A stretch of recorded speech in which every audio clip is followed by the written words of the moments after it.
I'm in Mexico City today, and I want to show you how the metro works. Mexico City is a massive city. Before the pandemic, 4 million people used to use the metro every day. Right now, it's half that amount, but still, 2 million people every day, that's a lot. And it has specific things that only happen in here.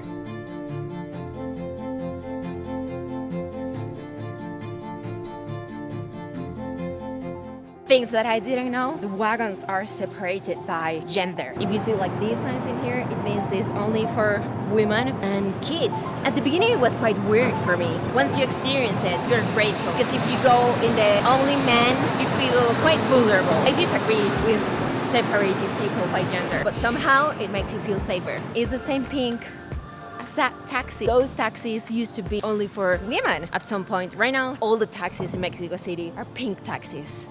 There are 195 stations. It has 12 lines identified by color.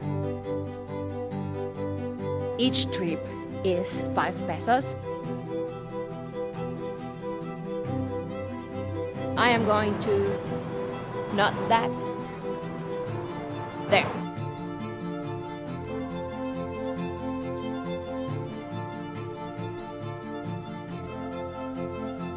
Each station has a name and a logo.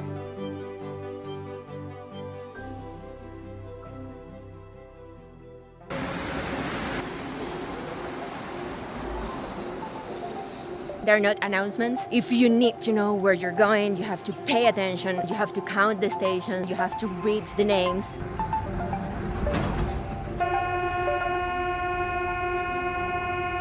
It doesn't have air conditioner. Not many people to ask where to go or how to get to places. Things that I like, you can go all over the city. If you have to go to the other side, it's gonna be faster. I would recommend to use it. You have to be careful. The peak hour is intense.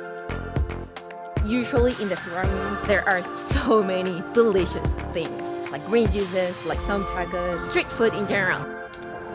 And something you have to be prepared for are the stairs. There are so many. And here we are.